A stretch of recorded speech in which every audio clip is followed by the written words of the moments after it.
تو خوشحال کر اپنی مخلوق پر رحم کر اللہ اللہ۔ حضور نبی رحمت صلی اللہ علیہ وآلہ وسلم نے ارشاد فرمایا، دنیا متاع ہے اور دنیا کا بہترین متاع صالحہ عورت ہے، اور صالحہ عورت کی تعریف یہ کی گئی کہ مرد جب اس کو دیکھے تو خوش ہو جائے، اور جب وہ حکم دے تو وہ اطاعت کرے، اور جب وہ گھر سے چلا جائے تو اس کی عزت اور اس کے مال کی حفاظت کرے۔ تو جس میں یہ خوبیاں ہوں وہ صالح خاتون ہے، اچھی خاتون ہے اور اچھی بیوی ہے۔ حضور نبی رحمت صلی اللہ علیہ وآلہ وسلم نے اس دواجی زندگی کے حسن پر کتنی خوبصورت بات ارشاد فرمائی۔ فرمایا کہ عورت کے، بیوی کے مزاج سے آپ کو موافقت نہیں ہے، اس کی کچھ عادتیں تمہیں ناپسند ہیں، تو اس کی کچھ ایسی عادتیں بھی ہوں گی جو تمہیں پسند ہوں گی۔ تو ادھر بیوی کو یہ ارشاد کیا کہ اگر اللہ کے علاوہ کسی کو سجدہ جائز ہوتا تو میں خاتون کو حکم دیتا کہ وہ اپنے شوہر کو سجدہ کیا کرے۔ اگر خاتون اس کو مد نظر رکھے تو شوہر کو شکایت پیدا نہیں ہو سکتی، اور اگر شوہر اس حدیث کو مد نظر رکھے کہ اس کی کچھ عادتیں مجھے ناپسند ہیں تو کچھ عادتیں ایسی بھی ہیں جو مجھے پسند ہیں، یہ ماں باپ کا گھر چھوڑ کے آئی ہے، میرے لیے وطن چھوڑا ہے، اپنا آبائی گھر چھوڑا ہے، بہن بھائیوں کو چھوڑ کے میرے لیے وقف ہو گئی ہے، تو یہ چیزیں یقیناً مرد کے لیے اس عورت کی محبت کو پیدا کرنے کے لیے کافی ہیں۔ طلاق اگرچہ مرد کا شرعی حق ہے، اور اگر نباہ نہ ہوتا ہو تو طلاق دینا ناگزیر ہو جائے تو طلاق دینا ہی پڑتا ہے، لیکن اس کے باوجود اگر کوئی شخص اپنی بیوی کو برداشت کرتا رہے تو قیامت کے دن رب کی رحمتوں کا حقدار ہوگا۔ جائز کاموں میں جو سب سے ناپسندیدہ امر ہے وہ طلاق ہے، اور جب کوئی شخص طلاق دیتا ہے اللہ کا عرش بھی ہلنے لگ جاتا ہے۔ امرأ مردودہ اس خاتون کو کہتے ہیں جس کے شوہر نے اس کو طلاق دے دی اور وہ اس قابل نہیں ہے کہ اس کا دوبارہ نکاح ہو سکے۔ پہلے ہی بڑی مشکل نکاح ہوا تھا، بدصورت تھی، جہیز نہیں لا سکی تھی، تو پہلے بڑی مشکل نکاح ہوا تھا، اب طلاق ہو گئی تو اب تو اور زیادہ امکان مشکل ہو گیا، تو وہ اپنے باپ کی دہلیز پہ بیٹھ گئی، آگے نکاح کا ارادہ بھی نہیں ہے چونکہ امکان باقی نہیں ہے۔ تو اس عورت کو شریعت میں کہتے امرأ مردودہ، لٹائی گئی خاتون۔ حدیث میں آتا ہے کہ کل اس خاتون کے باپ کو اس کے گناہوں کی وجہ سے جہنم کا حکم ہوگا، تو یہ جہنم اور اپنے باپ کے درمیان آڑ بن کے کھڑی ہو جائے گی اور رب سے بحث کرے گی کہ میرے مالک تو نہ مجھے عقل دی نہ تو نے مجھے شکل دی، سسرال نے قبول نہ کیا اور خامن نے دھتکار دیا، یہ ایک بوڑھا باپ ہی تھا جو مزدوریاں کر کر کے میرا پیٹ پالتا رہا، اس کے بڑے گناہ ہوں گے لیکن مالک میں تو اس کو جہنم میں نہیں جانے دوں گی۔ اللہ سے لڑائی کرے گی، بحث کرے گی، اللہ اکبر، الجھاؤ پیدا کر دے گی۔ حدیث میں آتا ہے اللہ اس خاتون کی سفارش مان کے اس کے بوڑھے باپ کو جنت عطا فرما دے۔ اور آج اندازہ نہیں ہے ہم کو کہ جس کی بیٹیاں گھر کی دہلیز پہ جوان، اس کی زندگی کتنی کٹھن گزر رہی ہے۔ کوٹھے تے چڑھ ویخ فریدا تے کر کر بلدی اگ، میں جاتا دل دکھی میرا پر دکھی سارا جگ۔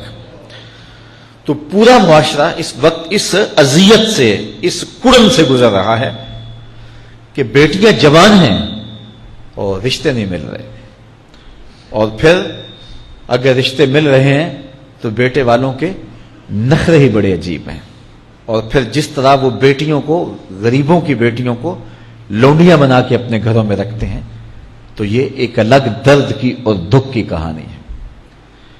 میرے پاس لوگ آتے ہیں، دعا کیجئے، کاروبار نہیں ہے، معاشی بحران ہے، مالی پریشانیاں ہیں، بچے کے امتحان سر پہ ہیں، بہت سارے مسائل لے کر لوگ آتے ہیں، لیکن کوئی نہیں، لوگ حوصلے سے مصائب کا مقابلہ کرتے ہیں، کاٹتے ہیں۔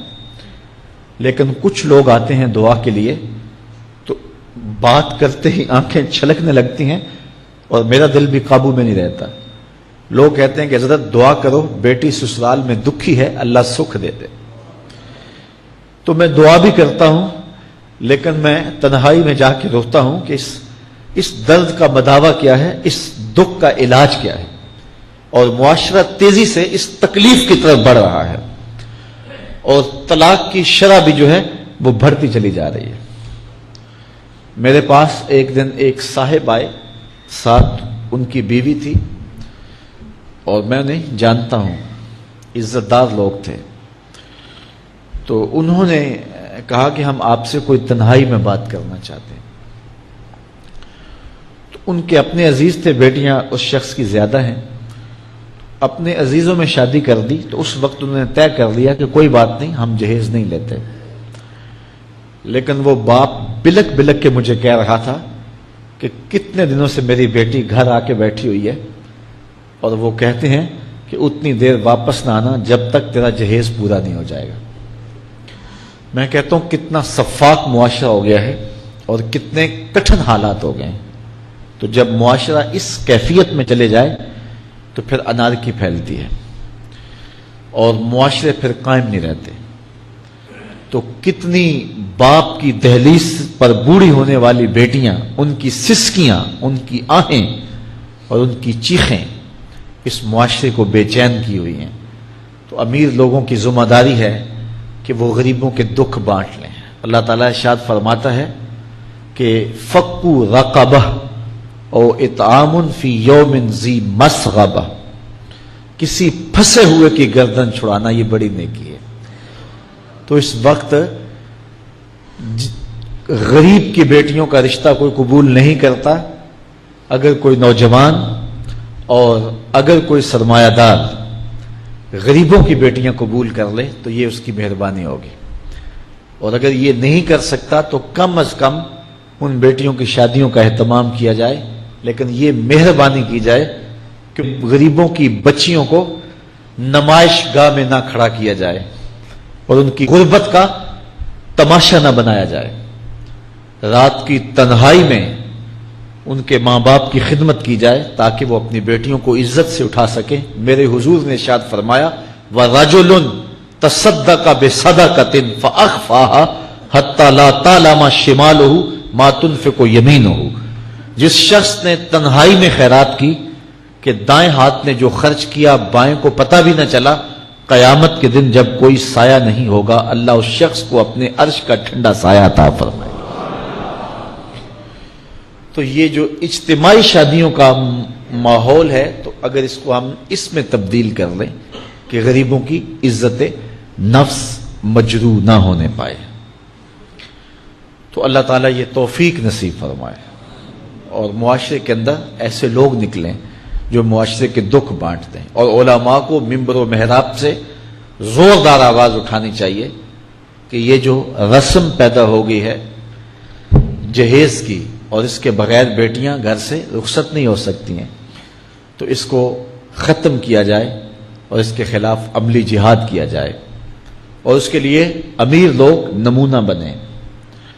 غریب لوگ تو نمونہ بن نہیں سکتے، مشکل ہے ان کے لیے، لیکن امیر لوگ اگر نمونہ بنے تو وہ بن سکتے ہیں اور معاشرے کے اس ناسور کو ختم کیا جا سکتا ہے، اور غریبوں کی بیٹیاں عزت سے اپنے پیا گھر سدھار سکتی ہیں اور ان کو جو ہے ان کے ماں باپ کو تسکین کی اور چین کی نیند آ سکتی ہے۔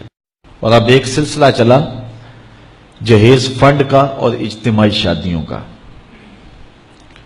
تو شاید کسی کے لیے اس میں تسکین ہو، لیکن میں تو ایک مرتبہ ایسی تقریب میں گیا ہوں تو دکھی ہو کے آیا ہوں. ہر شخص کا اپنا مزاج ہوتا ہے.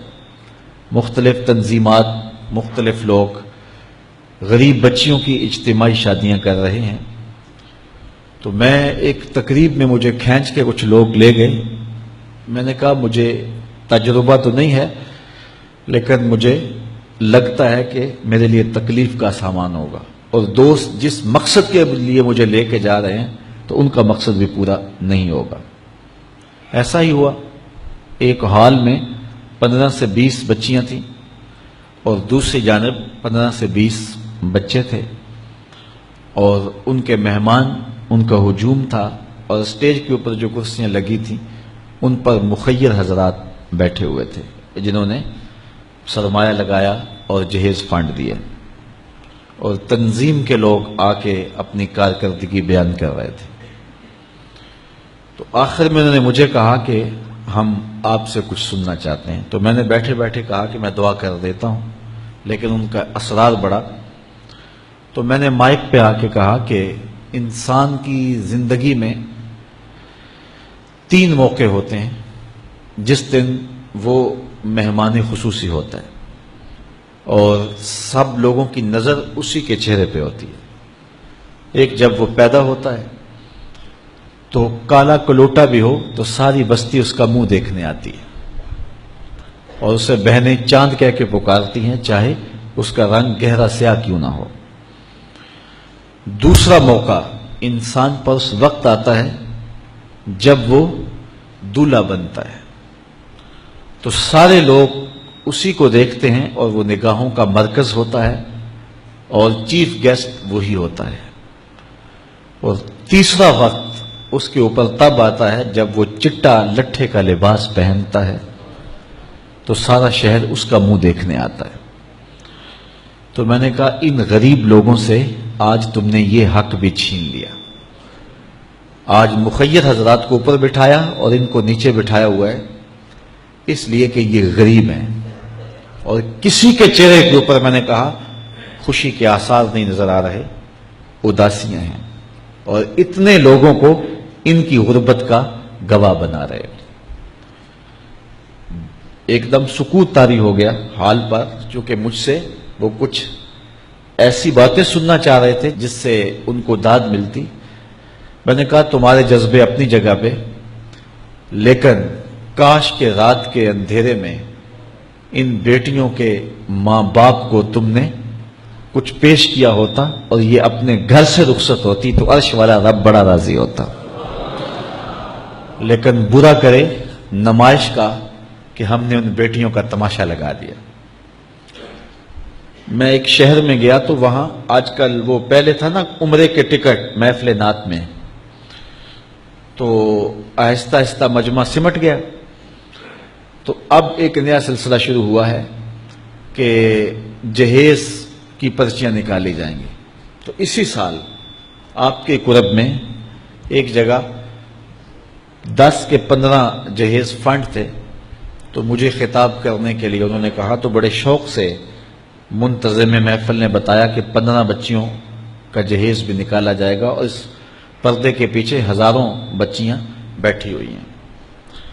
تو میں نے اپنی گفتگو میں کہا کہ یہ ظلم نہ کرو، یہ زیادتی نہ کرو. تمہارے پاس 100 لوگوں کا کھانا ہے تو 500 لوگوں کو نہ بلاؤ کہ تم قرعہ اندازی کر کے 100 آدمیوں کو کھانا دے دو اور 400 آدمیوں کو کہو کہ تمہارا نام نہیں نکلا. تمہارے پاس 100 کا کھانا ہے تو 100 کو ہی پردے سے بلاؤ اور ان کو کھانا کھلا دو. میں نے کہا 10,000 بیٹیاں اس پردے کے پیچھے بیٹھی ہیں آپ کے بقول، اور آپ ان میں سے چند کو قرعہ اندازی کے ذریعے جہیز فنڈ دے رہے ہیں. ہر پرچی پہ 10,000 بیٹی کا دل دھڑکے گا کہ شاید میرے مقدر جاگ پڑے اور غموں کی سیاہ رات ختم ہو گئی. لیکن جب آخری پرچی کے بعد اعلان کیا جائے گا کہ قرعہ اندازی مکمل ہو گئی تو کتنی بیٹیاں گھروں میں جب واپس جا رہی ہوں گی تو تم نہیں جانتے ان کے قدم کتنے بوجھل ہوں گے. اور رسول اللہ کا میلاد ہو اور بیٹیاں آنسو بہاتی ہوئی جائیں. تو میں نے کہا تم خوشیاں خریدنے لگے تھے، غم خرید لیے تم نے. خوشیاں بانٹنے لگے تھے، غم بانٹ لیے تم نے. تو یہ زیادتی نہ کرو. یہ جو رواج پڑ رہا ہے یہ اپنی نمائش کے لیے. خدا را آگے تم نے عمرے کے ٹکٹ بانٹے، بہت کچھ کیا لوگوں کو اکٹھا کرنے کے لیے، اور کیا کیا رنگ اپنائے گئے. میں نے کہا وہ اچھا تھا، چلو مجھے اس پر بھی بات ہے، لیکن چلو میں نہیں کرتا. لیکن یہ ظلم نہ کیا جائے کہ محافلات میں مجمع اکٹھا کرنے کے لیے جو ہے وہ غریبوں کی بچیاں بلا کر کے تو 10 کو آپ دے کے باقیوں کہیں کہ معذرت ہمارے پاس اتنا ہی تھا. تو آپ کے پاس 100 کا کھانا ہے، 100 کا پانی ہے، تو 500 پیاسوں کو نہ بلائیں، 500 بھوکوں کو نہ بلائیں. 100 کو ہی بلا کر کے پردے سے جو ہے وہ ان کی مدد کریں. تو میں یہ کہتا ہوں کہ ہم جہیز فنڈ دینے کی بجائے یہ جب تک یہ حالات ختم نہیں ہوتے، ہمیں خفیہ طور پہ یہ بھی کرنا چاہیے. لیکن ساری قوم ادھر لگ گئی ہے، تو اس کی بجائے ہمارے علماء کو، ذمہ دار کو، یہ مختلف چینلز کے اوپر یہ جو ٹاکنگ ہوتی ہے اس پہ گفتگو ہونی چاہیے کہ اس رسم کو ختم کیا جائے اور معاشرے کی تربیت کی جائے کہ بیٹیوں کا رشتہ اس لیے قبول کیا جائے کہ وہ دیندار ہیں، وہ پردے دار ہیں، وہ سگڑ ہیں، وہ پڑھی لکھی ہیں اور ان کے اخلاق اچھے ہیں. یہ معیار بنایا جائے، دولت کو معیار نہ بنایا جائے. اس طرح معاشرے پس جائیں گے اور معاشرے کے پلے کچھ بھی نہیں بچے گا.